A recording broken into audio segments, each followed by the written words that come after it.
اعوذ باللہ من الشیطان الرجیم بسم اللہ الرحمن الرحیم۔ معزز ناظرین و سامعین اکرام، السلام علیکم ورحمۃ اللہ تعالیٰ وبرکاتہ۔ آج کی اس محفل کا انعقاد ARYQ کی جانب سے خصوصی روحانی حوالے سے کیا گیا ہے۔ یقیناً روحانیت کے بغیر زندگی معدوم ہے اور زندگی کا مقصد بھی مفقود ہو جاتا ہے اگر روحانیت نہ ہو۔ اور یہ روحانیت وہ ہے کہ جو ہر پل ہر لمحہ ساتھ ساتھ زندگی میں چلتی ہے، قبر میں بھی اور حشر میں بھی کام آئے گی۔ اسی عنوان سے ہم تاریخ کے صفحات میں متعدد ایسے بزرگان دین کے تذکرے پڑھتے ہیں کہ حیران رہ جاتے ہیں کہ یہ شخصیات کیا تھیں اور کیا ان کا فیض کس طریقے سے اس زمانے میں بھی آج بھی جاری و ساری ہے۔ ایسی عظیم المرتبت شخصیات میں ایک خوبصورت شخصیت جن پر نظر ڈالیں تو مختلف رنگوں کے اتصال کا احساس ہوتا ہے اور خوشبوئیں ساتھ ہوتی ہیں، اور یہ نام گرامی ہے حضرت الشیخ عبد الرحمن جامی رحمۃ اللہ تعالیٰ علیہ کا۔ حضرت عبد الرحمن جامی رحمۃ اللہ تعالیٰ علیہ، ان کی شخصیت کو ہم کئی حصوں میں دیکھتے ہیں، اور اس کے لیے ظاہر ہے کہ یہ محفل سجی ہے، اس میں انشاءاللہ تعالیٰ ہمارے علماء کرام یقیناً اس پر گفتگو فرمائیں گے۔ لیکن ایک بات عرض کرتا چلوں کہ یہ جام کیا ہے اور جامی کیوں مشہور ہوئے، ان میں عشق کے کون سے مراتب تھے، تصوف کے کون سے میزانیے ان کی زندگی کے اندر متحرک رہے جس کی وجہ سے ان کی شخصیت میں خوبصورتی آتی گئی، نکھرتی گئی، اور وہ کون سے علوم و فنون تھے کہ جن کی بنیاد پر حضرت عبد الرحمن جامی رحمۃ اللہ تعالیٰ علیہ کو آج بھی مدارس میں بھی، خانقاہوں میں بھی اور معاشرتی محافل میں بھی اور عشاقان کی مجلسوں میں بھی وہی مقام حاصل ہے کہ ان کا اگر ذکر نہ ہو تو ہر شے نامکمل رہ جائے۔ یقیناً ابتدائی کلمات کے بعد میں یہ نہیں چاہوں گا کہ میں تفصیلات بیان کروں، کیونکہ انشاءاللہ جو ہمارے اسکالر حضرات ہیں وہ اس پر بیان کریں گے اور گفتگو بھی کریں گے۔ لیکن ایک بات عرض کرتا چلوں کہ علم کلام ہو یا تفسیر، فقہ ہو یا نحوی مباحث، صرف کے بنیادی مبادیات ہوں یا معاشرتی تضادات، معاشرتی معاملات ہوں یا فرد کے فرد سے رابطے اور فرد کے قلب کے رب سے رابطے، ان سب کے تخیلات کو یکجا کرنے والی شخصیت کے نام جامی ہے۔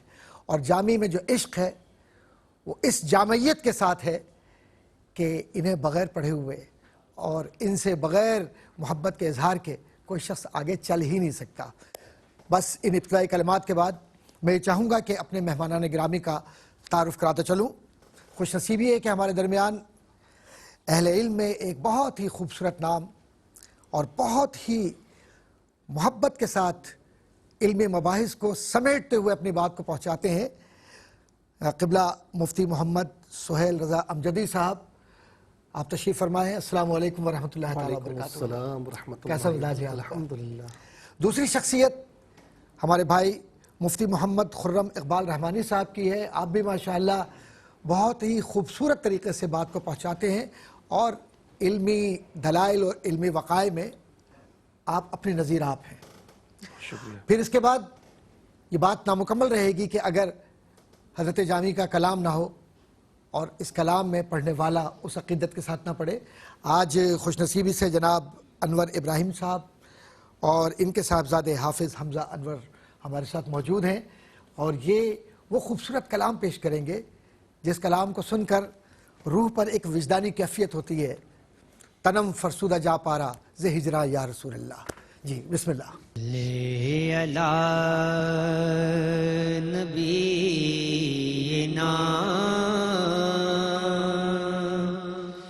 صلی علی محمد صلی علی شفیعنا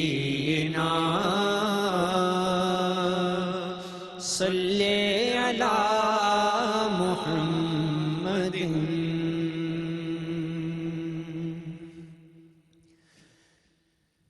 تنم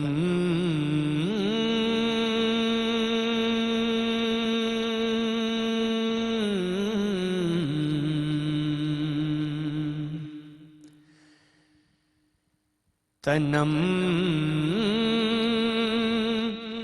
فرسودہ جاں پارا زے ہجران یا رسول اللہ تنم فرسودہ جاں پارا زے ہجران یا رسول اللہ تنم فرسودہ جاں پارا زے ہجران یا رسول اللہ دلم پژمردہ آوارا زے عیسیاں یا رسول اللہ دلم پژمردہ آوارا زے عیسیاں یا رسول اللہ چوسوے من گزر آری منے مسکین ناداری منے مسکین ناداری فدائے نقش نالینت فدائے نقش نالینت فدائے نقش نالینت کنم جان یا رسول اللہ فدائے نقش نالینت کنم جان یا رسول اللہ چو بازو شفاعت را کشائی برگنہگارا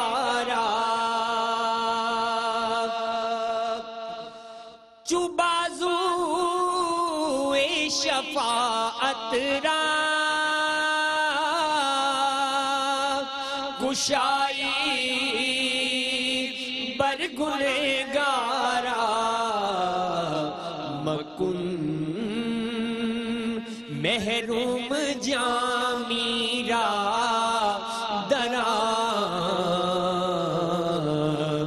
یا رسول اللہ مکن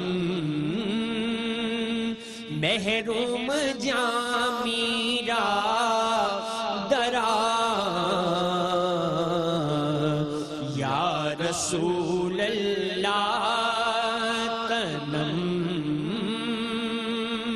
فرسودہ جاں پارا زے ہجران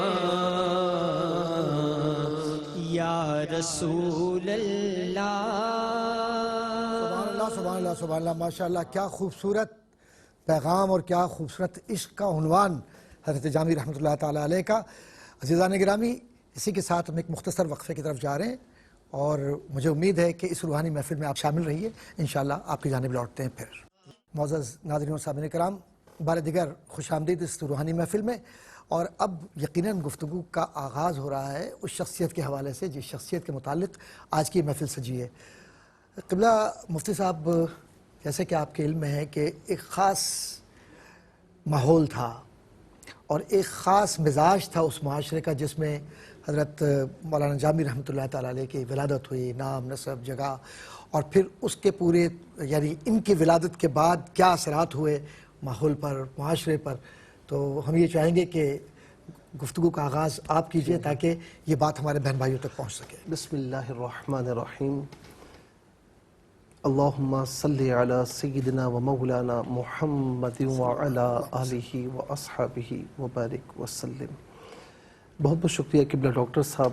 بات یہ ہے کہ ملا جامی یا مولانا جامی، اچھا ملا جو ہے آپ اس بات سے بخوبی آگاہ ہیں کہ یہ بڑی عزت والا لفظ تھا۔ ملا جیون، ملا یعنی کئی بڑے بڑے علماء ہیں کہ جن کے ساتھ یہ ملا لگتا تھا، اور یہ اس دور میں اس بات کی علامت ہوتی تھی کہ یہ بہت بڑا عالم دین ہے، اس کا علماء میں خاص مقام ہے۔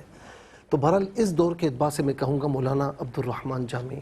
اچھا ان کا جو نام تھا نا پورا، اس کے بارے میں یہ آتا ہے کہ نور الدین عبد الرحمن ان کا پورا نام تھا، اور ان کے جو والد محترم کا نام تھا وہ نظام الدین احمد تھا، اور بطور اختصار ان کو کہا جاتا ہے نور الدین عبد الرحمن بن احمد جامی رحمۃ اللہ تعالی علیہ، اور جامی ان کا تخلص تھا۔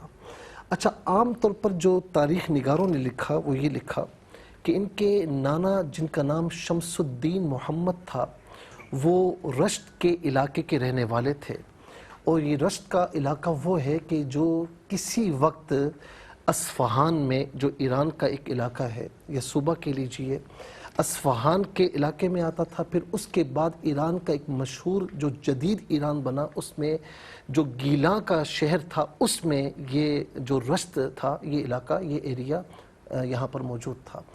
اچھا ہوا یہ کہ یہاں پر ظاہر ہے کہ آپ اس بات سے بخوبی آگاہ ہیں، اور ویورز کو بھی آگاہ ہونا چاہیے کہ مولانا جامی رحمۃ اللہ تعالی علیہ کا جو دور تھا وہ کوئی ایک آئیڈیل دور نہیں تھا۔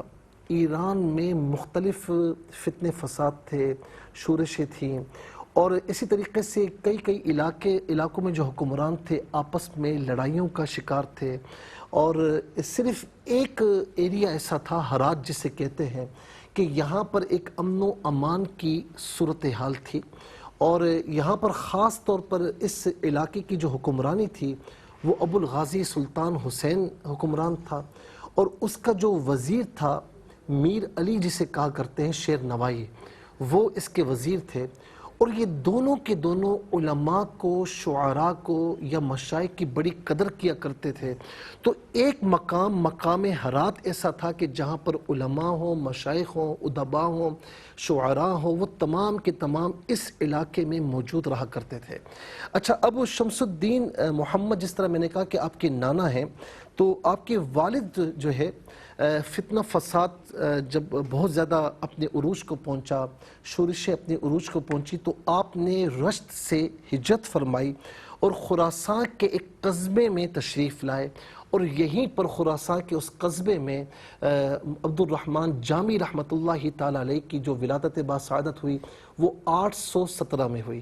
آپ کی ولادت باسعادت 817 ہے سن ہجری، اور 898 میں آپ کی وفات ہوئی۔ 81 سال کم و بیش آپ نے عمر پائی ہے۔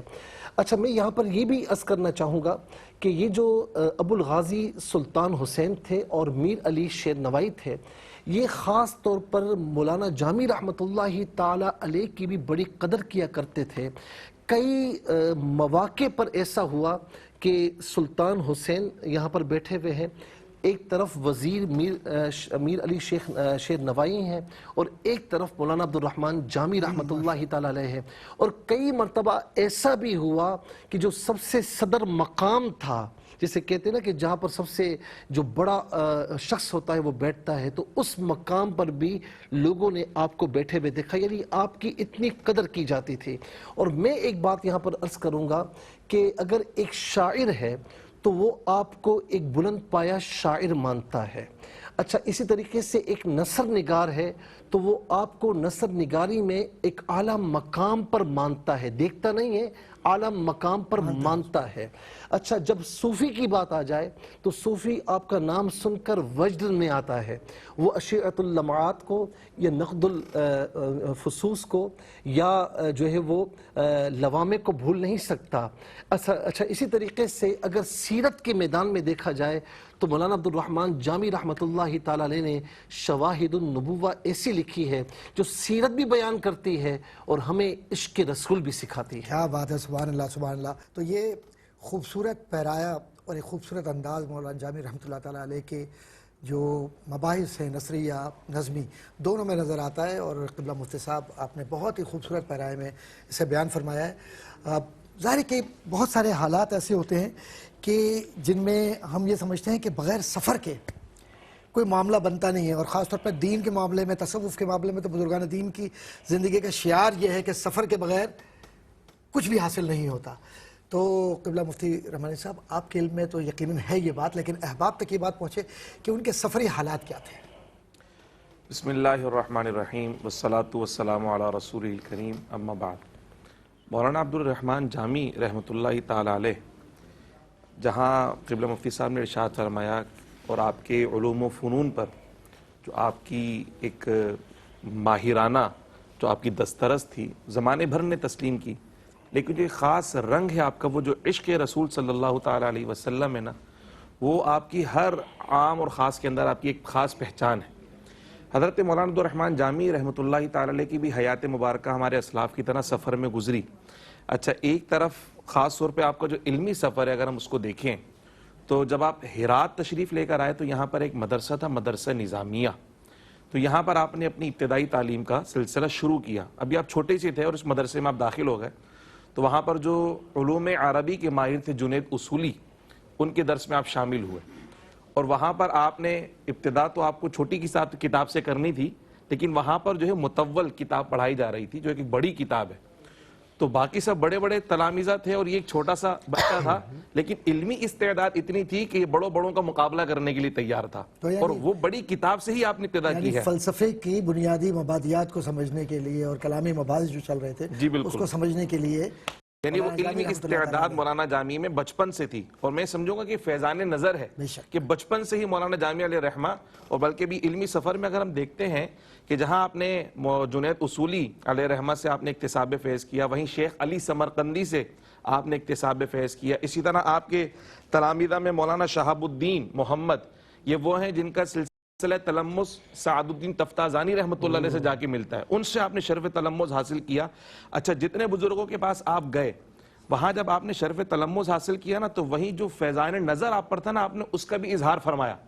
کہیں ایسے بھی ہوا کہ اساتذہ سے حصول علم اور اکتساب فیض کرتے ہوئے کہیں اختلاف بھی ہوا، اور جب اختلاف آپ کو ہوا، پھر اختلاف کا جب آپ نے اظہار فرمایا اور اس پہ جب اپنی دلیلیں دیں، تو بطور شاگرد وہاں پر موجود تھے، مگر اساتذہ بھی آپ کی رائے کو مانا کرتے تھے، کہا جو دلیلیں جامی نے پیش کی ہیں وہ بلا شبہ بہت بہترین ہے۔ یعنی وہ طریقہ جو امام اعظم ابو حنیفہ کے نظر آتا ہے، جی بالکل، قاضی ابو یوسف اور محمد الشیبانی والا، بالکل وہ نظر آ رہا ہے یہاں پر، وہ نظر آ رہا ہے۔ اس لیے میں نے فیضان نظر کا، مجھے جب میں پڑھ رہا تھا مجھے جملہ میں فیضان نظر ہے، یہ مطلب جو عشق رسول تھا اس نے بہت کچھ سکھایا۔ مدرسے میں جاتے تو اکتساب فیض کے لیے، مگر وہاں دوسروں کو فیض دے کر آتے ہیں۔ اسی طرح جب آپ سمرقند تشریف لے کر آئے تو یہاں پر قاضی زادہ روم ایک بہت بڑے عالم دین تھے، ان کے مدرسے میں آپ نے کچھ عرصہ قیام فرمایا، وہاں بھی اکتساب فیض کیا، فیض دیا بھی اور فیض لیا بھی۔ اسی طرح ایک بزرگ کا نام ہے مولانا فتح اللہ تبریزی، جو کہ مفتی اعظم تھے اس زمانے میں، تو ان سے بھی آپ نے اکتساب فیض کیا۔ اور اسی طرح اسی دوران کئی جو کتابیں پڑھائی جاتی تھی ان پر آپ نے تعلیقات بھی لکھنا شروع کر دی، آپ کے استادوں نے تعلیقات دکھائی تو آپ نے اس کی اصلاح کرنا بھی شروع کر دی۔ تعلیقات کیا ہوتی ہیں یہ بتلا دیجئے، کہ ہمارے بہت سارے بچے بچیاں بھی دیکھ رہے ہیں، تعلیقات ہیں کیا؟ یعنی کتاب پڑھتے ہوئے کوئی ایسا مقام آ گیا جس کی مزید تفصیل کی ضرورت تھی اور وہاں پر موجود نہیں تھی، تو آپ نے اس کو ڈیٹیل فردر ایکسپلینیشن اس کی وہاں پر لکھ دی گئی حاشیے کے اوپر، تو یہ تعلیقات ہو جائے گا، تو آپ اس کی بھی اصلاح کر دیا کرتے تھے۔ تو مطلب یہ ایک ایسی کیفیت تھی مولانا عبد الرحمن جامی علیہ رحمہ کی، جو عشق و سرور میں ایسے بسے رچے تھے کہ جہاں فیض لینے جاتے تھے وہاں فیض دے کر آیا کرتے تھے۔ یہ آپ کا علمی سفر رہا۔ کیا بات ہے! اور یہ یقیناً مولانا جامی رحمۃ اللہ تعالیٰ علیہ کو اللہ تبارک و تعالیٰ نے کس خوبصورت طریقے سے ان کے ذہن کو بنایا، اور کیا کیا ان کی خدمات تھیں، یہ تو اپنی جگہ پر ہے۔ لیکن ایک بات بڑی خوبصورت ہے جو میں چاہوں گا کہ قبلہ مفتی صاحب سے ہی گزارش کروں گا کہ سفر تو ہو گیا اور سفر میں گئے بھی، آپ اس سفر میں روحانیت کی جانب تو بچپن سے ہی راغب تھے، بہت سارے اسفار کیے اور روحانیت کے لیے، اور پھر اس میں شرف تلمذ بھی حاصل کیا۔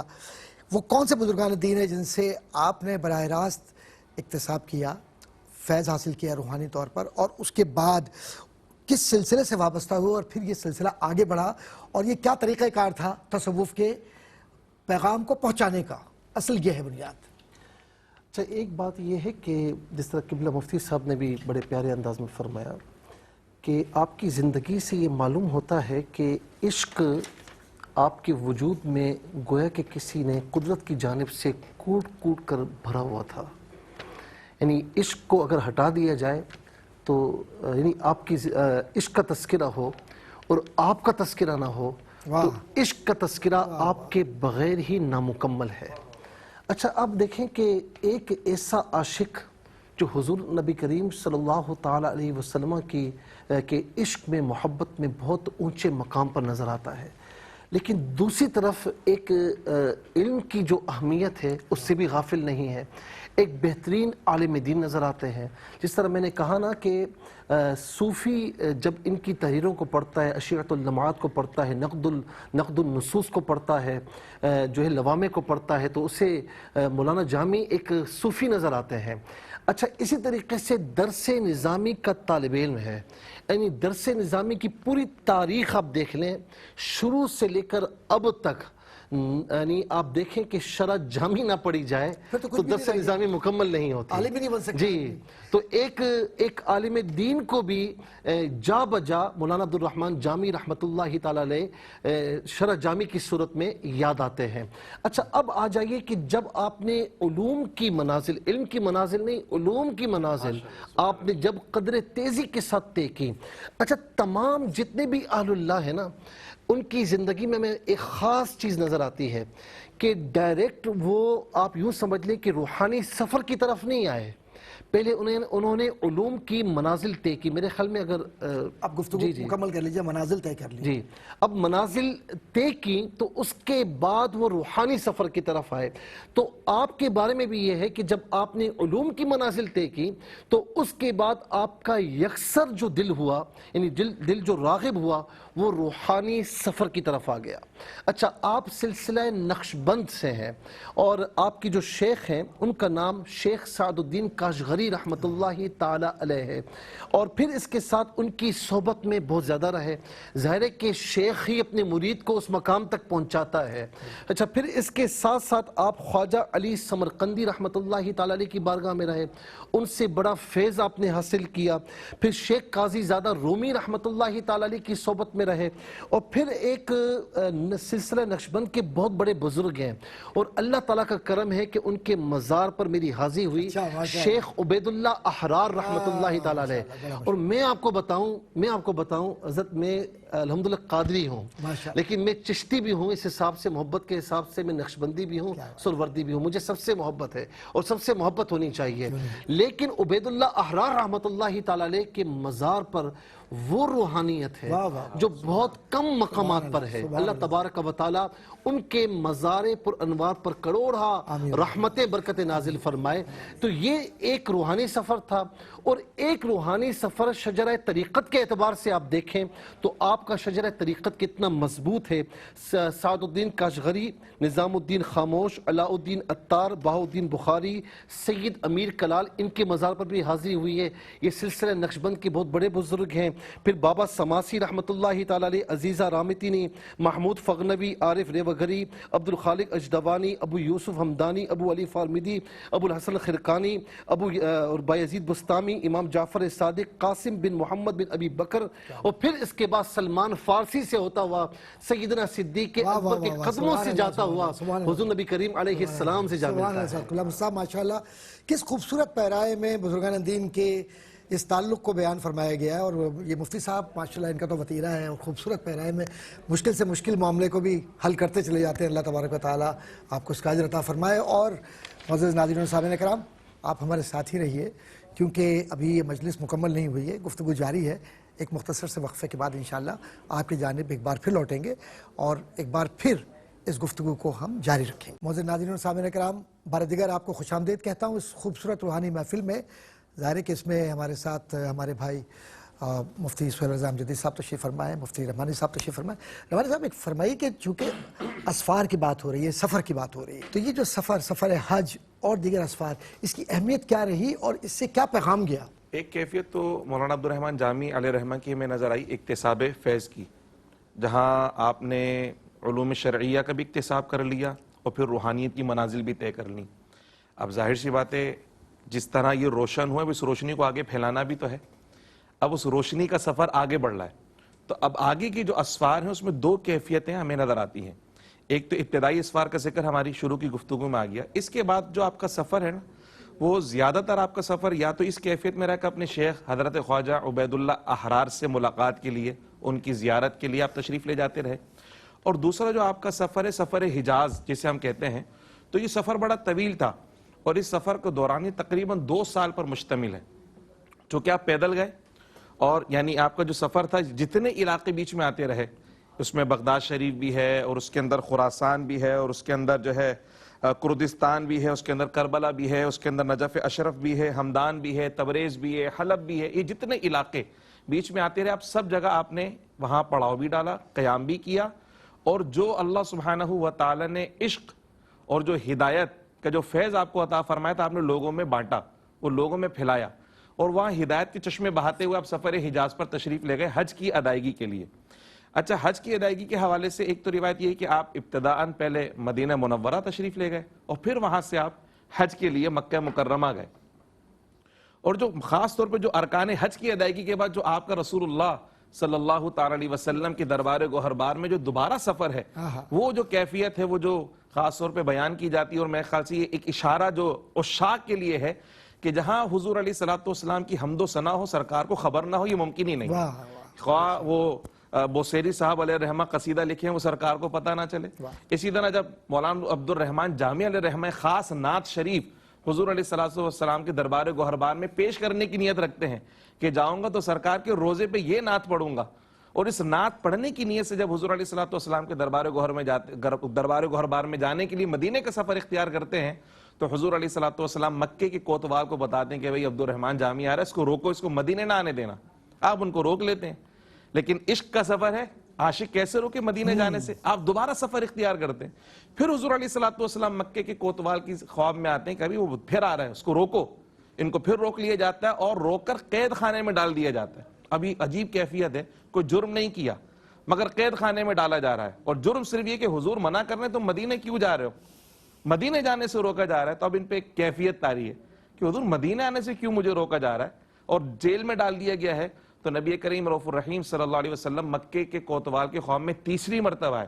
حضور نے فرمایا مجرم نہیں ہے، وہ ہمارا عاشق ہے، ہم صرف اس لیے روک رہے ہیں کہ اگر اس نے وہ نعت ہمارے روزے پہ آ کر پڑھ دی تو ہمیں استقبال کے لیے کھڑا ہونا پڑے گا مزار شریف سے نکل کر، اور دنیا فتنے کے اندر مبتلا نہ ہو جائے. بس اس وجہ سے روکا جا رہا ہے. اور یہی بات ہے حضور کی کہ حضور کیسے محبت فرمایا کرتے ہیں اپنے پیار کرنے والوں سے، اور عشاق کی تو زندگی کا سرمایہ یہی ہے کہ سرکار کی مدد کریں اور سرکار بڑھ کر گلے لگا لیں. ممکن نہیں کہ خیر بشر کو خبر نہ ہو.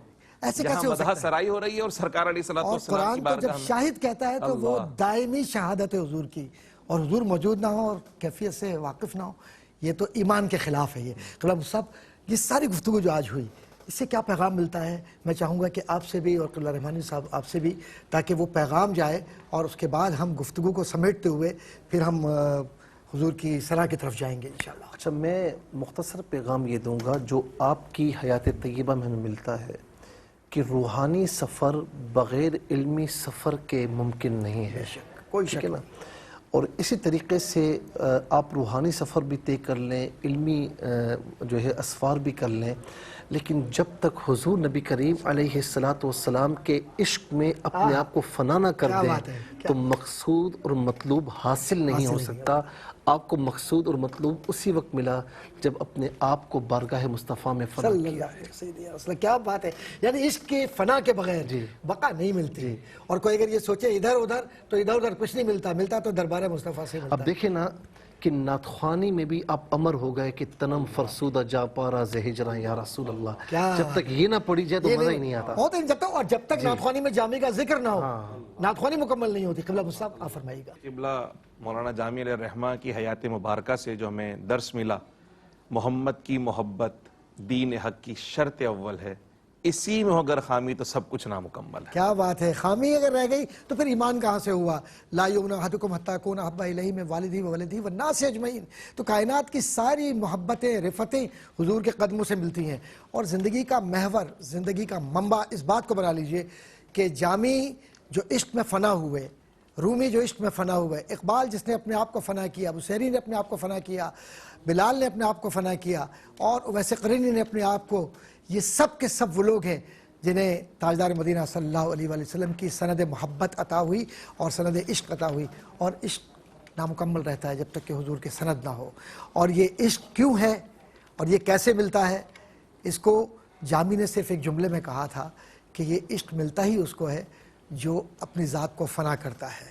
اور فنا و بقا کے ان منازل کو وحدت الوجود، وحدت الشہود کے حوالے سے بھی جامی نے بہت کچھ لکھا، اور پھر اسی طریقے سے جامی نے اپنی زندگی کو حضور کی محبت سے وابستہ کر کے دنیا کو یہ بتلا دیا کہ قبریں بظاہر قبریں ہوتی ہیں، لیکن جن قبروں سے روشنی اور جن قبروں سے خوشبوئیں آتی ہیں وہ جامی کی ہوتی ہے، وہ رومی کی ہوتی ہے، وہ عشاقان کی ہوتی ہے، کیونکہ ان قبروں پر نظر مصطفیٰ علیہ طاعت و ثنا ہوتی ہے۔ اور اسی محبت کو آگے بڑھانے کے لیے کلام جامی نہ ہو تو ہم اپنی گفتگو کو کیسے مکمل کریں گے۔